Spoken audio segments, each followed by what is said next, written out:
And we can look back at it and be super critical of like, yeah, you know, like her, and again, we'll get into this, but like her body was not attainable and like it was all very white and there's all these other things. But just the fact that like she was trying to show the younger generation that like you can be more than just what is being told to you, like than what this hole that you're being put into. Yeah. Welcome to The Scaries, brought to you by Racer Co. I'm Sky. And I'm Talitha. We are proudly broadcasting from Treaty 4 territory. In each episode, we tackle alarming, inconceivable, questionable, shocking, and scary statistics relating to, impacting, and intervening with the lives of women and girls worldwide. You'll hear the scary truth, take away tools, tips, and learn what you can do about it. And The Scaries is an opportunity to raise awareness, share resources, and use our voices, our collective voices as women and supporters of women to make some real change. The views on this podcast are solely our own opinions, and this is for entertainment purposes only. And please note that we will be sharing some content that may be triggering, so listen with caution. As straight, cisgendered, white, able-bodied settler women, we are aware of the privilege that we have, and we want to use this platform to spread awareness about the scary reality women from around the world face in different life situations. Why? Because sometimes nothing is scarier than being a woman.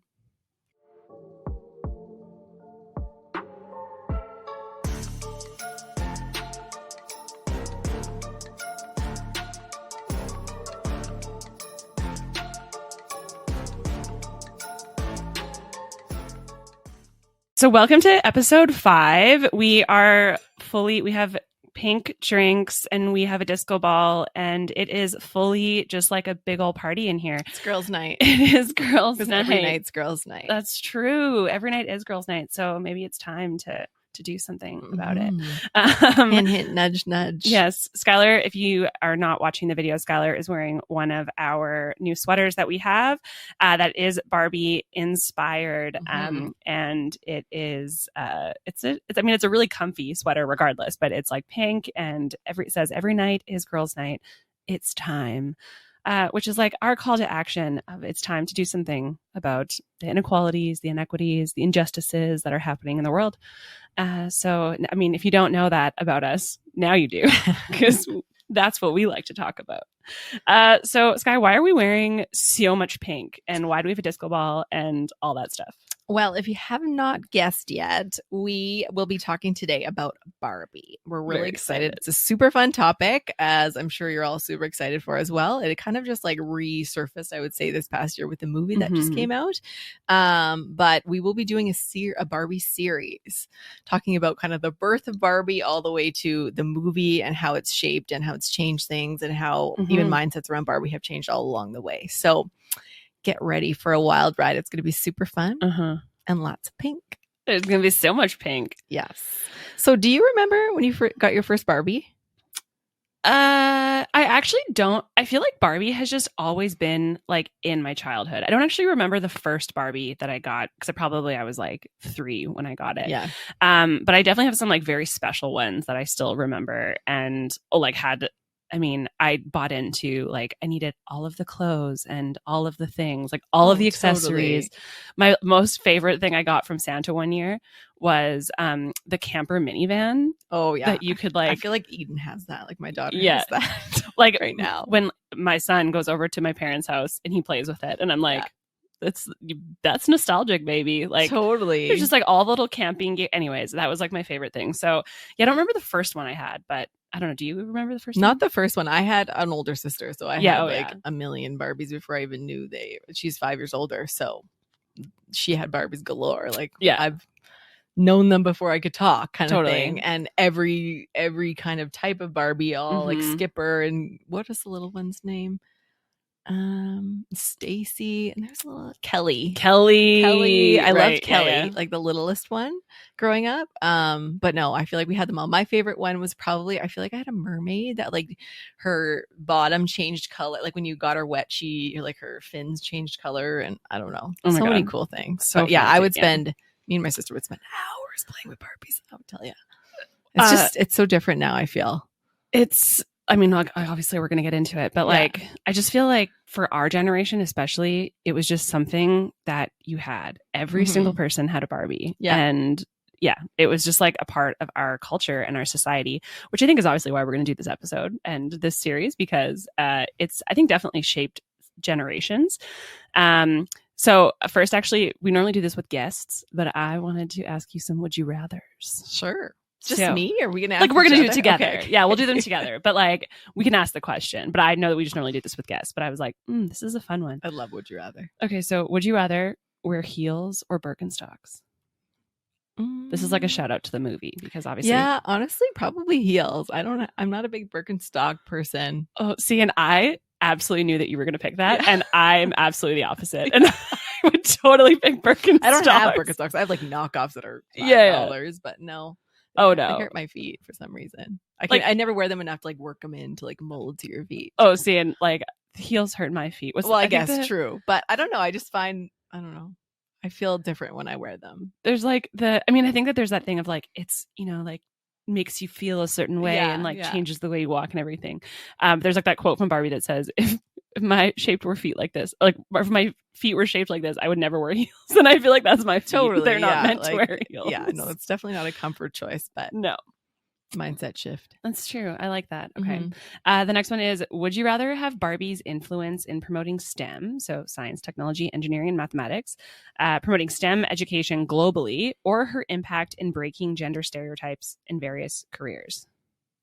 I feel like the last one, because it's all like various careers versus just one type of career. Yeah. And I feel like you could do that for STEM as well as other industries. And we talked about this in our last episode of like the gender pay gap and how there are like those male dominated careers like STEM are those ones that, Barbie's seen in, which is great. Oh, yeah. And from like before women were even in them, Barbie was a Barbie of that. So I feel like the second one, just because it's broader, would have a broader impact. Okay. Yeah, no, I like that. I would agree too. Yeah. Okay, the next one is, would you rather work with Barbie to address and improve upon body image representation in dolls, or collaborate on initiatives to ensure cultural diversity and inclusivity in Barbie's product line? You know what? I'm going to break the rules here, but I feel like you can do both. Yeah. Right? Like everybody has a body. So why can't we show different body types and also show different, skin tones and different looks? Like it doesn't, you know what I mean? You don't have to choose just body or just different ethnicities. Like why can't we do both at the same time? Yeah. It's 2020, soon to be 2024. Like almost we have the technology to make a variety of changes at the same time. So yeah.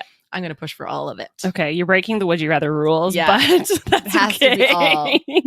Yeah. Okay, and last one is, would you rather support Barbie in her efforts to overcome criticism regarding unrealistic beauty standards by promoting a wider range of body types and features, or would you join her in advocating for more gender-neutral toy options? Would you rather support her in her efforts to, what was the first overcome criticism regarding unrealistic beauty standards? So essentially, like, she's obviously Barbie has faced a lot of criticism about the unrealistic beauty standards that exist. And so like kind of what the last question was like talking about different body types and all that kind of stuff. Or would you join her in advocating for more gender neutral toy options? Probably the second one, because I feel like addressing criticism, her like the body type of Barbie is not accessible. It's not really attainable. It's actually not like physically impossible. It's impossible. Yeah. So like the criticism is warranted to be, I think. I mean, so you can address it all you want, but I think it's there. So I think it's more important for everyone that exists in this world to see someone that they can play with that represents who they are. And I think gender neutral Barbies is a great option that has never existed yet. So rather than beat a dead horse about the criticism, we'll go through that. We are going to beat the dead horse. Let's move on and get into the future. Yeah, totally. Okay, that's fair. Thank you for playing my game. Yeah, my mind game.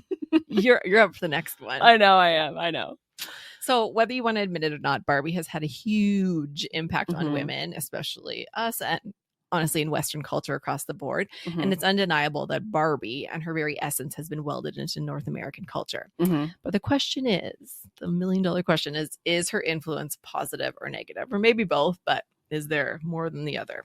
We shall see. And you are actually not going to get the final answer but at the end of this episode. You be your own judge. Yeah. But we're going to present all of the options, not all of the things, but a lot of the research that we found over the next series. And you will, we can come to a conclusion together.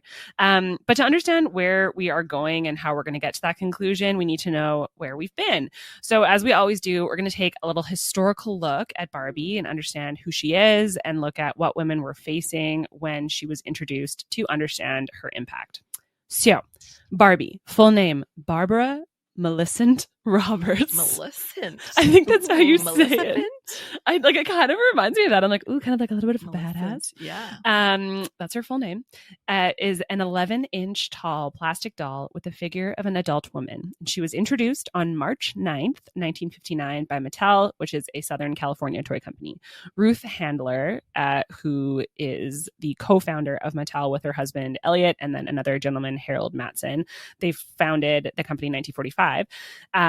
So together they created Mattel, but Ruth actually spearheaded the introduction of the doll. So Ruth's primary inspiration for Barbie was her daughter, Barbara. Just wait. I just thought of something. Yeah. So they've launched Barbie on March 9th, which is a day after International Women's Day. Yeah. I wonder if International Women's Day was even a thing back then. Oh, I don't think so. I think it just came out in the last 10 years. Okay, because that would have been not why not on International Yeah, no, totally. Day? But okay. No. I think marketing brain, come on, let's be strategic. I know, as soon as I saw that, I was like, you guys have a missed opportunity. But also, maybe International Women's Day should have been on in the March 50s 9th. Probably didn't exist. So yeah. No. I think it was in the last 10 to 15 years, I want to say. No, 10 years probably. Because it started with the march in Washington. Yeah. Okay. Yeah. Got it. So I'm 5 years actually, maybe. I don't even know. Okay. Anyways, we haven't done our research on that. No. So wait for that episode. Yeah. So as I said, Ruth's primary inspiration for Barbie was her daughter Barbara, and looking at the dolls on the market at the time, Barbara could only play out being a mom or a caregiver, whereas Ruth's son's toys allowed him to imagine himself as a firefighter or an astronaut or a doctor.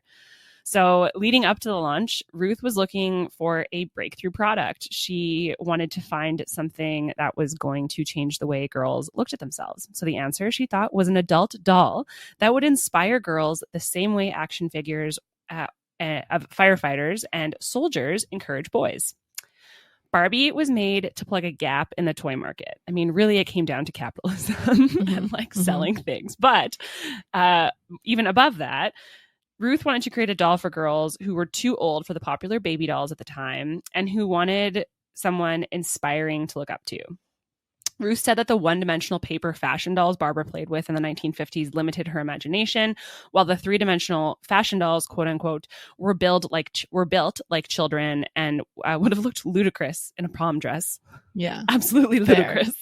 Wearing little babies wearing big prom dresses.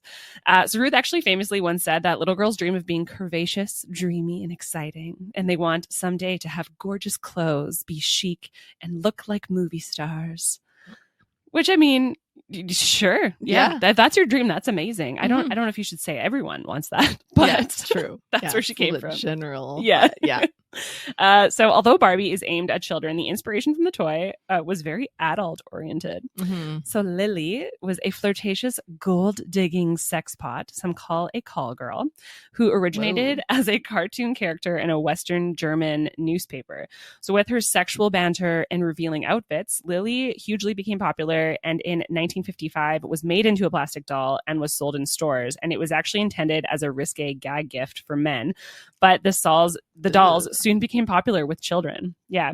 We will actually uncover this in another part of this series, but the impact of this sexualization of the women's bodies to young girls likely, I think, set us up for a lot of failure. Totally. So this Lily was before Barbie. Lily was before Barbie, and she was actually modeled after Barbie was modeled after Lily. Yeah. And then there was I had it in these notes and then I cut it because it was long, but I'll just give you the brief story that they actually sued Mattel, like the company who created Lily. For having the original idea. Yeah. For the likeliness of it. And then Mattel ended up just buying the rights to this Lily doll. And then I think it went away, but yeah. So yeah, she was modeled and if you look at side by sides, and we can include it here, side by sides of Lily and of Barbie, they're very, very, very similar. And so naturally a not suitable for work doll backstory wouldn't have convinced American parents to whip out their wallets.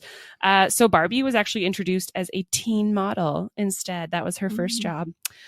So Ruth shared that she wanted Barbie to be a blank canvas for children to play with. She said, when we began sculpting Barbie's face, I insisted that it not be too pretty and contain too much personality. I was worried that if she were too glamorous, little girls wouldn't be able to identify with her. And while I understand that mentality, having too much personality. I don't understand what that is. Like, how do you physically make too much personality? I don't know. Too many facial expressions? I don't know. Maybe. I don't know. She looked too confident and had too much personality. Interesting. So Ruth actually consulted with a psychologist during Barbie's development. In 1958, so the year before Barbie came out, they conducted a market research study, and after interviewing 191 girls and 45 mothers, one of the findings was that the mothers criticized Barbie for having too much of a figure, quote unquote. So Mattel circumvented this problem, however, by advertising Barbie directly to children via television. Mattel, in fact, ended up sponsoring Walt Disney's Mickey Mouse Club program in 1955 and became the first toy company to broadcast commercials to children. So they were like, I hear what you're saying, Mom, but we're just going to go past you. We don't care. So the psychologist actually conducting the study suggested enlarging the doll's breasts, but also downplaying her sexual overtones to appeal to mothers. So they were like, she needs bigger boobs. To appeal to mothers. Yeah. What? No, to downplaying the sexual overtones to appeal to mothers. So like bigger boobs, but don't make her so sexual. That was what they came down to. Totally contradictory, but okay. Yeah. And then actually there was another part of the research and I didn't include it, but it was like, then the Barbies launched and the boobs were too big. And so like Ruth had to go to this like really difficult meeting with Mattel, and they were like, boobs have to be smaller. So then she was like, oh, fine. And so then she called the Japanese manufacturers and was like, you got to make the boobs like 40% smaller. And then the quote was, and then she went to her hotel room and cried. It's like, okay. Wow. Yeah. So anyways, the battle of the boobs. What a shame. It was a big thing. But since her launch, actually, Barbie became a must-have toy for young girls in the US and beyond. And according to a 1962 article by Time, Barbie appeals to little girls because it looks grown up and to their parents because it is inexpensive. I think it was like $3.50 to buy a Barbie back then. Handler said that she got letters from mothers grateful to them for getting their daughters to be more conscious about style and good grooming. Important things in the 60s. Have you ever actually seen a picture of the original Barbie? I think so. I visualize this like girl in the black and white bathing suit. Yes. And the glasses or something. Yes. Yeah. So we'll include a picture of it on the blog and also put it in the video here if you're watching. But girlfriend was over it. She side-eyed her way to the bank with her black swimsuit and 22p smash and said it looks like her eyes are just like off to the side and like closed. So saucy. I was like, girl, I love it. Too much personality. Yeah, that was a little too much personality, I think. But anyways, so that's kind of where she originated, a little bit of her backstory. I mean, there's like a whole book on her backstory, so, and won't get into that, but just a little dive into it. Yeah. So before we get into the intricacies of how Barbie's launch and introduction and came into Western culture and how it was revolutionary, we want to review what it was like to be a woman and girl. So what were the people going through who were first introduced to Barbie back in the late 50s? So at that time, women's movements or feminist movements during the period of 1960 to 1985 were often referred to as the second wave feminism. They included campaigns in support of peace and disarmament, equality in education and employment, birth control, and an end to violence against women. All things we're still fighting. Still going. I was going to say that sounds like right now. Movements also tackled women's representation in everything from advertising to dress and insisted on respect for non-mainstream identities and demanded reform of government and law. So again, great. Still happening though. Yeah. Yep. In the aftermath of World War II, the lives of women in Western countries changed dramatically. Household technology eased the burdens of homemaking, life expectancies increased dramatically, and the growth of the service sector opened up thousands of jobs, not dependent on physical strength. So women were able to finally enter the workforce. So despite these socioeconomic transformations, cultural attitudes, especially those concerning women's work, and legal precedents still reinforced sexual inequality. So there still was women's work versus men's work, and the majority was men's work when it was outside the house. The beginning of the 1960s marked the start of the women's liberation movement, though. So while the first wave of feminism of the 19th and early 20th centuries focused on women's legal rights, like the right to vote, the second wave of feminism of the women's rights movement touched on every area of women's experience, including politics, work, the family, and sexuality. Like a whole holistic look at a woman's life. Yeah. So now we can participate as an equal recognized citizen. We can vote, but now, okay, let's get into the nitty gritty of the day to day. So when we look at that, it's consistently largely white, well-educated women who fought for reforms such as paid maternity leave, rape crisis centers, and changes to abortion laws. Women also fought to strengthen and control their own bodies during this period. They had two outstanding components that they focused on. First, the demand for birth control and abortion, and second, the rejection of harassment and violence. So those are kind of the areas, but the people fighting for this were largely white, well-educated women who knew about these things in a deeply, I would say, like an educated way. Probably and probably also the women who were allowed a platform to speak about things too. Yeah, and they had the time to actually go out and do this versus some others. Yeah, they're working or they're, at home and they have, can't get away. They can't get a nanny or they can't get anyone to, whatever. So yeah, the privilege was still alive and well then. So some noteworthy things that happened over in the 1960s include Indigenous women won the right to vote in federal elections. That's in 1960. This right was granted to many other Canadian women in 1918. Oh.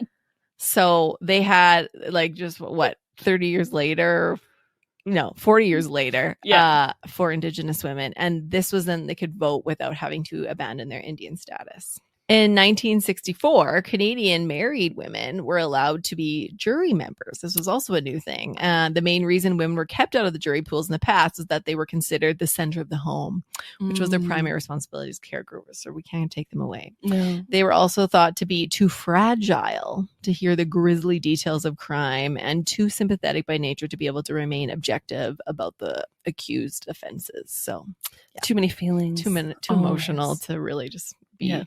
Yeah, unbiased. In 1964, we also saw that women were finally entitled to open a bank account without obtaining their husband's signature. In 1964. Wow. You're allowed to, the privileges are amazing. So you could have had a job before then, technically, but you couldn't open a bank account. By yourself, yeah. You would need without your husband's signature. It would be like a joint account, essentially. So what happens if you weren't married? I would assume probably a your father. Dad, yeah. Or a parent. I don't know. In the States, it was not until the Equal Credit Opportunity Act of 1974, so almost 10 years later, that it became illegal to refuse a credit card to a woman based on her gender. That's crazy. Kate, also, did you know, so talking about having ownership of things and being able to have a bank account, the Barbie Dream House came out in 1962. Before, which means women can buy homes.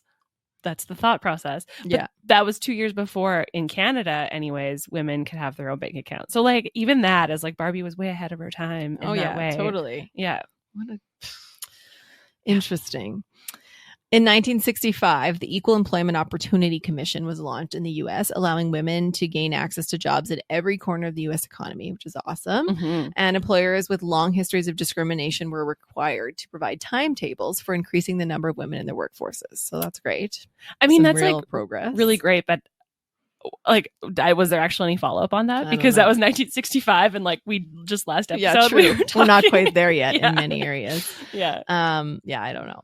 The Royal Commission on the Status of Women in 1967 was chaired by Florence Bird, who and this was created in Canada. So this was the Royal Commission of the Status of Women. So that was a new thing. In 1969, the Canadian Criminal Code was amended to legalize the distribution and information on methods of contraception and their prescription, as well as sexual acts between two consenting members of the same sex. So that was 1969. Was amended to legalize basically gay marriage and contraception. No, not even gay marriage. Marriage was like in Sexual acts. Sorry, yeah, you could just be just sexually allowing active. that before that it was a crime. Wow. But I still think even like well into the 80s and even early 90s, it was still being like people were still being arrested and like losing jobs and like different things for being gay. But anyways, that's another story. Yeah, another episode. Another story for another day. In 1970, they released the report from the Royal Commission of the Status of Women, which revealed disturbing findings on the discrimination faced by women. Interesting. This one isn't specifically women specific, but in 1970, the Canadian Psychiatric Association removed homosexuality from its list of mental disorders. In 1970. As a mental disorder, too. 50 years ago. Wow. 53, but like, come on. And then in 1973, in its controversial ruling of Roe versus Wade, the United States Supreme Court legalized abortion. Inducing an abortion was a crime in Canada until 1988, when the Supreme Court of Canada struck down the law as unconstitutional. Since then, abortion has been legal at any stage in a woman's pregnancy, and abortion is now publicly funded as a medical procedure under the Canadian Health Act. So, which is so funny because obviously I know we're going to talk about it, but like Roe v. Wade has since been overturned. Right. Yeah. I know. But so although Canada was so far behind, not so far behind, but like far enough behind, like 15 years ish behind that, but now it's just considered healthcare in our country. Yeah. Like having access to abortion and all that kind of stuff is like still an issue, but like you can just essentially go to the doctor as you would to go get like a flu shot or whatever. Exactly. Yeah. Yeah. So 50 years later it was overturned and all that. Ugh, yeah. Insane. Anyways, so that's just kind of like setting the tone and understanding the context of the political atmosphere, the like social things that women were going through at the time. That Barbie was introduced to the world. And I mean, it's really wild to see how far we've come, but how far we still have to go, unfortunately. So with that context, we want to talk about one of the most important aspects of Barbie and one of the main reasons she was created. So Ruth intended for Barbie to be a doll that could provide little girls with aspirational imaginative play outside of being a wife and a mother, as we mentioned in the introduction. While Barbie's first job, a teen fashion model, might not have been a particularly empowering one, Ruth intended Barbie as a vehicle for little girls to imagine themselves working outside the home. So since that first job as teen fashion model in 1959, Barbie has had more than 250 careers. And true to Ruth's desire to inspire young girls, Barbie has often been way ahead of her times. So, for instance, in 1965, some 13 years before women were admitted to the astronaut corps at NASA, Mattel introduced an astronaut Barbie. And in 2022, 2 Barbie dolls were actually taken to the International Space Station as part of an effort to encourage girls to pursue careers in STEM and other male-dominated fields. Okay, I have 2 thoughts on this. First, I always felt Barbie was a mom. I didn't think she was a teen. And how is a teen doing all these jobs? Doesn't she go to school? I know, actually, reading the like teen fashion model thing was interesting to me. I mean, like now I understand it because like she was appealing to young girls, so still wanted it to keep it like, well, yeah, like maybe not a mom, but like that like mother's age, yeah, like because she's tall, right? She was always the tallest, and then there was like Skipper and all the other ones. Yeah. So I always assumed she was like the oldest female figure in whatever situation. But yeah, a teen. Then I'm like, how is she doing all these things? Going to the moon, and girlfriend, she must be super smart. Just got her GED and moved on. She moved right on. She was like, I'm gonna go tackle the world, I guess. Yeah, in my heels. Yeah, well, and then on the point about the moon, that she was going to the moon when women couldn't even get credit cards. Yeah, like it's just wild, but also super progressive, which is great. But yeah, and I think you need that kind of like, and although that there are issues with how Ruth and like her leadership approached things with Barbie, being such a visionary in that way was truly incredible for young people at the time. Like, and we can look back on it and be super critical of like, yeah, like her, and again, we'll get into this, but like her body was not attainable, and like it was all very white, and there's all these other things, but just the fact that like she was trying to show the younger generation that like you can be more than just what is being told to you, like than what this hole that you're being put into. Yeah. So some the other jobs that Barbie had. Barbie became a surgeon in 1973 when less than 10% of doctors were women. She also served in the military, joining the U.S. Army in 1989. And 3 years later, she became a sergeant in the Marine Corps. Nice. She just keeps on moving up. Yeah. Like doesn't even care about ranks here.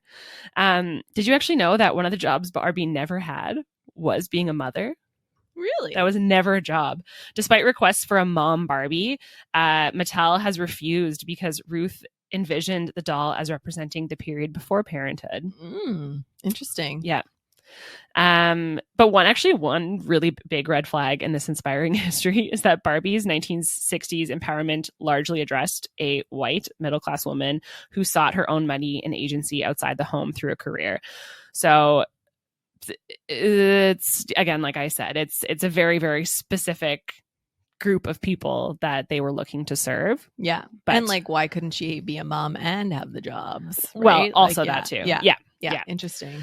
So since the 1960s, Barbie's relationship to contemporary feminism has been less clear. 1970s Barbie didn't make as many new strides as 1960s Barbie did. But in 1992, Barbie joined the Woman of the Year in response, Year of the Woman, not Woman of the Year. She joined the Year of the Woman in response to the Anita Hill hearings by running for president for the first time. And then 1990s Barbie also became an Air Force pilot, a naval officer, a Marine Corps sergeant, as I mentioned, an Army medic, a firefighter, a dentist, a soccer player, a NASCAR driver, a baseball player, a WNBA player, and an airline pilot. Whoa. Like, what did you do in the last couple years? That's awesome. Honestly, I feel like a lot of my favorite thing about Barbie was her outfits, like having all the accessories and all the different choices to like be whoever you want to be at any time. Yeah. Which is the best part, I thought. And the hair, always had the like spa nights of the hair. Oh yeah. But yeah, she was definitely building her resume in the 90s for sure. I thought, I was doing things and like maybe felt a little bit of accomplished. And then I was like, girlfriend was a NASCAR driver, a baseball player, everything you can ever think of. Yeah. So let's talk about who, like, there's no women without the people behind or beside or alongside her. So let's talk about her girl gang. Yes. Okay. So how about I start it off and then I'll just pass it off to you and then you can finish it. Okay. So a girlfriend for sure, a girl gang member, but we're going to start off with Ken of the situation. One of my favorite quotes that I found while doing this research was in 1961, Mattel brought out Barbie's ultimate accessory, her boyfriend Ken. It's like, what? He's just arm candy. Yeah. So full name, Kenneth Sean Carson. I didn't even realize that he had this like full middle last name thing.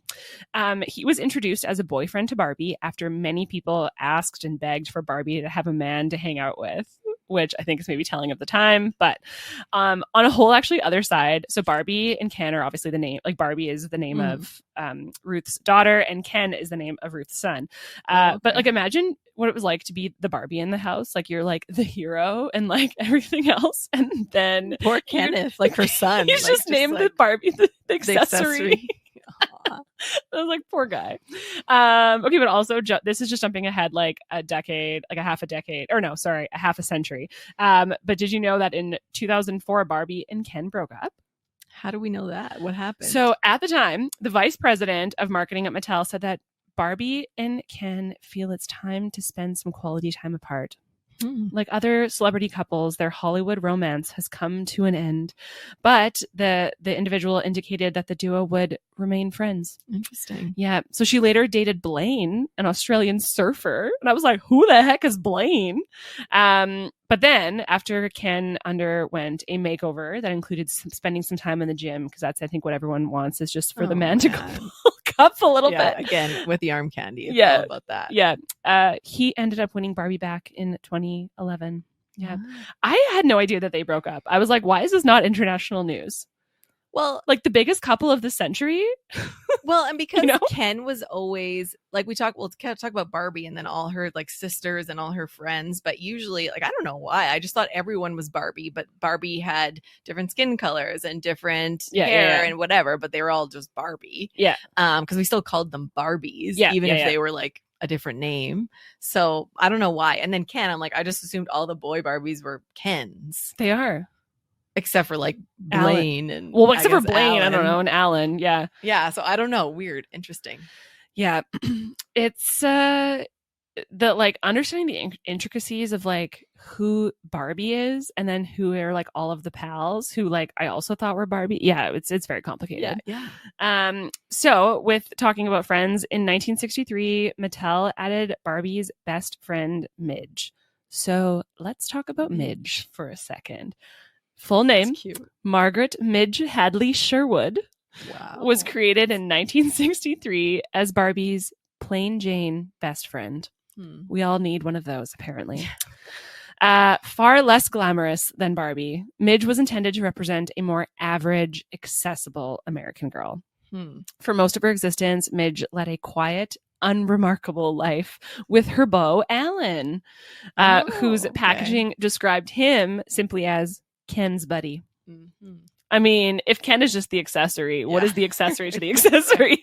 Like, the plastic pair married in 1990 and enjoyed a very brief moment in the spotlight with a wedding party set released the same year.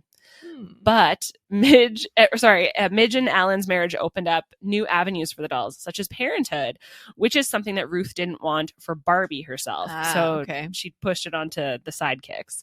So Mattel released the Happy Family set in 2002, featuring a pregnant Midge with infant accessories and a 3-in-1 crib, table, and cradle, according to the box. I think I remember that, actually. Okay, When was this? The 90s? 1990. Okay, well, no, sorry. In 2002. Okay, yeah, I totally remember. They got married in 1990. Yeah, no, I totally remember that. Was she, I want to say, a redhead, Midge? Yeah. She has like red hair. Yeah.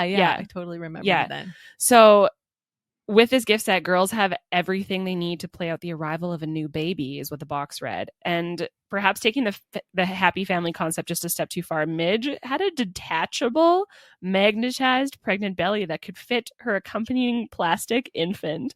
And it's like a kind of a graphic image. Like it looks like one of those like dolls that you would like dissect things. You could just take off the belly and take out the baby. It's interesting. Midge's delicate condition sparked immediate backlash. So many real-life parents worried that Midge would first promote teen pregnancy or even single motherhood.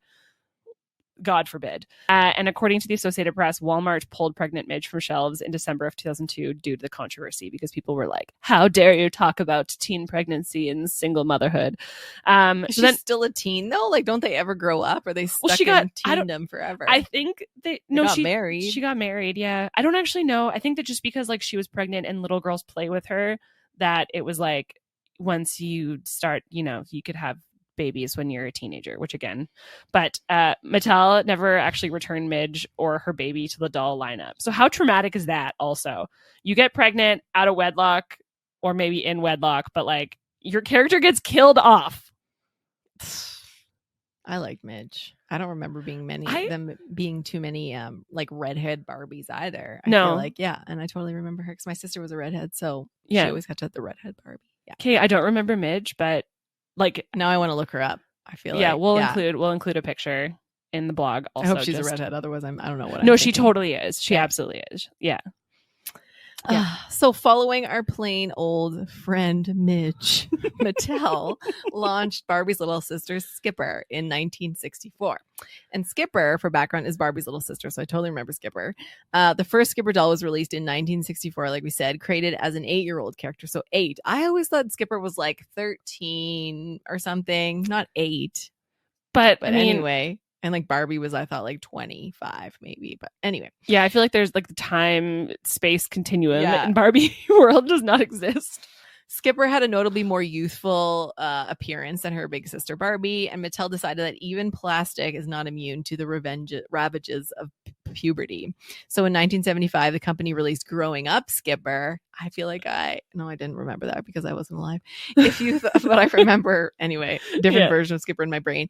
If you thought Pregnant Midge was the apex of the weird Barbie anatomy, Growing Up Skipper blows the plastic baby out of the water. So this situation, this I think is a little weirder, to be honest. Yeah. This technological marvel of a doll grew taller and grew boobs when you twisted her left arm. Rotating her arms backwards reverse the changes, so it's like I love me of, like, that. The Judy Blume book. Oh yeah, I'm like trying to make bigger boobs. God, that's totally it. But yeah, Growing Up Skipper's packaging described her as transforming from a cute little girl to a tall, curvy teenager, and the commercial called it 2 dolls in 1. Oh, a 2-for-1 deal. Man, despite controversy, Mattel created another version of the doll concept called Growing Up Ginger. Maybe I'm thinking of Ginger in 1976. And the company eventually discontinued the Growing Up dolls in 1977 because Skipper continued to develop subsequent versions of the doll. Super Teen Skipper and others created in 1979 still had the doll's aged up appearance with. So that's what I'm saying. Like, I felt like Skipper was older because 8 is like little girl. Like that's what grade? Like 3? Yeah, so I think they like obviously started her at age 8, and then they did the Growing Up doll, and then they just like kept her she where was like she after her arm was teen. Yeah, totally. Her arm was pumped up. Yeah. So moving into the rest of the crew, there's actually more diversity where we start to get into shifting gears and start to talk about it. So, or a lack thereof. So I think it's actually important now that we talk about the doll test, which is something that I only learned about when doing this research. But it's pretty infamous. So the doll test was conducted by Black psychologists, Drs. Kenneth and Mamie Clark in the 1940s, and it was an experiment aimed at studying the psychological effects of segregation on Black children in the States. This test, conducted on 160 children, consisted of a sheet of paper on which they were outlining drawings of a leaf, an apple, an orange, a mouse, a boy, and a girl. So these kids were given a box of crayons, including the usual assortment of, red, yellow, blue, whatever. And then also black, brown, white, and tan were given to the child. So then each child was asked to color the objects and the mouse in order to determine whether they had a stable concept of the relationship of color to the object. Mm-hmm. So then if they, did the apple was red or green or whatever, and the mouse was like brown or gray, then they could move on to the next portion of the test. So if the child passed, as I said, they were then told, for example, color this little girl the color that you are. After this request was complied with, the child was then told, now color this little boy, color him the color you like little boys to be. So then if they was a little boy, they would say, color this little boy the color that you are, and then color this little girl the color that you like little girls to be. How old are these kids? They were definitely younger than like 12 or 13. Like they were like young kids. I can find it and it's in our resources, but we'll find it. They were young. So anyways, there were other tests that were conducted. So after that kind of original one into for over 14 years. And the next test used actually several physical dolls. And so these were all baby dolls, and they were all identical except for skin color. And these Black children, who were aged 3 to 7, were asked to identify which doll they preferred. The results showed that a significant number of Black children preferred the white dolls over the Black dolls. Moreover, many of them associated positive characteristics with the white dolls and negative attributes to the Black dolls. This experiment had highlighted the damaging impact of racial segregation and discrimination on the self-esteem and perceptions of children, revealing the internalization of societal biases and racial prejudices among young Black children due to the prevailing segregation and segregated environment. The findings of the doll test played a pivotal role in the Supreme Court's decision to end racial segregation in schools in the landmark case Brown v. Board of Education in 1954. So this is even pre-Barbie. And then with this revelation of this study, the surge of Black girl representation became of utter importance to improving the self-worth of Black girls across America. Wow. I've never heard of that. And honestly, I'm glad that happened. And so early, in the 1940s. Earlier, but in the 1940s. for them to even care. I'm actually surprised that they care that much about women and their self-worth and just like, Mhm. if they just have mental problems, like, let's Yeah, just they're chalk it up always- as that. Yeah. But no, like, this is serious and let's change something Yeah. systematic. So wow. Yeah. That really surprises me, but I'm happy about it. Complaints about Barbie's lack of diversity extended beyond body type, which we'll get into the next episode even more. But many noted that Barbie's world was overwhelmingly white, while her first Black friend, Christy, I remember Christy, debuted in 1968, and it wasn't until 1980 that the Black Barbie doll went on sale. That year also saw the debut of a Latina version, Barbie. In 1967, Mattel launched the first African-American Barbie doll named Colored Francie. Mhm. What? Colored Francie was her name? Yeah, because she was the colored version of a regular Francie, I think. What? Why? Because it was the 1960s and that was the best they could 1967. do. So just let me back up here. So the first Black friend, Christy, was in 1968. So the one before Christy was in 1967. That was Colored Francie. She was just like the colored version of the regular Francie. Okay. And then the like official new friend, Christy, was in 1968. And then in 1980s, they were like, we're going to give Barbie, like Barbie, like a little bit of a makeover and introduce diversity. Okay. Now I'm getting it all. Piecing it together. Yeah. So the Colored Francie, well, like Talisa said, was based on a white Francie. So this doll lacked. But was Francie called White Francie, or was she just called Francie? Let's guess. Yeah. This doll lacked the distinct African American characteristics other than dark skin. She had the exact same body and facial characteristics and everything as Barbie. In 1968, Mattel then released Christy, like we said, considered the first African American doll in the Barbie range. And during the 1960s and early 1970s, there was a shift in societal awareness regarding racial diversity and representation. So critics started advocating for more authentic and inclusive representation of different races and ethnicities across all toys and media. Barbie's friend Christy was criticized for not representing the African cultural body image and showcasing only one skin color tone, and her features were seen to characterize white standards of beauty. But later, Mattel released Black Barbie, and it still had Caucasian features, so they weren't really getting the hint to really make this Barbie authentic. I actually read that they just took the cast of white Barbie and were like, just put some darker skin tone in the plastic, and that's what they just took a white face, which again is missing those features that make people unique. Mm-hmm. Yeah. So in 1988, the first Latina Barbie doll was released, like we mentioned, named Teresa. She wasn't explicitly Latina, though, because her features were supposed to be ambiguous, so she could pass for Italian and Latina. So originally, it was 1983 Spanish Barbie, that face or that sculpt, and later implemented a unique face sculpt from there. So they really were just trying to get as many faces in one Barbie as possible, which is weird because she was every single career under the sun. So you'd think she could be every single racial identity, but that's just so gotta weird. Save some pennies. They were like, this is where we're going to cut it off. She can be an astronaut and a NASCAR driver, but she must be white to do all those things. And so it wasn't until 1999 that finally it was established that she was Latino because of her last name being revealed as Rivera.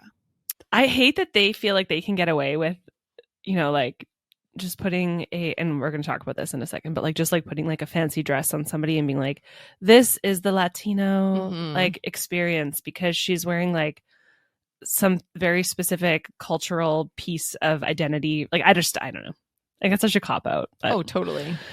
While Mattel made strides in the 1980s in terms of empowerment and diversity with Black and Hispanic Barbies, the company's attempt at addressing other diverse ethnicities and cultures was more uneven. Mm-hmm. So in 1981, Mattel released the first East Asian Barbie as part of the Dolls of the World collection. However, the company initially called her Oriental Barbie. Ooh. Don't they learn? Come on. They keep doing this. No. The Dolls of the World collection ended in 2014, included dolls from over 50 countries from every continent. Mm-hmm. But the dolls were always dressed in their traditional garb. Right. Of course. Yes. Which was sometimes stereotypical and inaccurate. Mm-hmm. arguably releasing these racially and ethnically diverse dolls with strictly international dolls served to other certain races and ethnicities within the US market. So while the Dolls of the World collection addressed the global markets outside of the United States, it did not depict the diverse ethnicities and cultures that lived within the United States. And the children, American children playing with American Barbies, in other words, who had to wait until 2017 for a hijab-wearing Barbie, and 2023 for an Asian American Barbie. What? Yeah. 2023?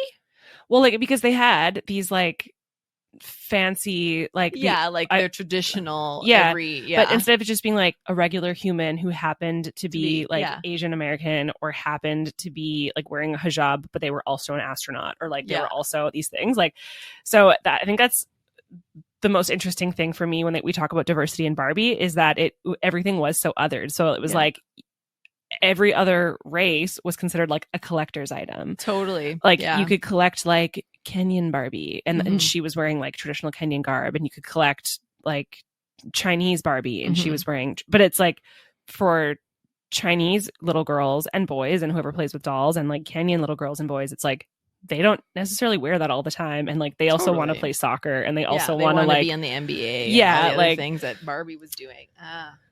So it's interesting. It's like the diversity aspect, and we'll talk about it a little bit more, but I think it was just like important to cover that history of where we started. Totally. Very interesting. So many pieces. Yeah. So, I mean, we've talked about the state of the world when she was launched, and all the the political and social climate for women when she was introduced. We shared a bit about her jobs and her friends and her boyfriends. Her accessories.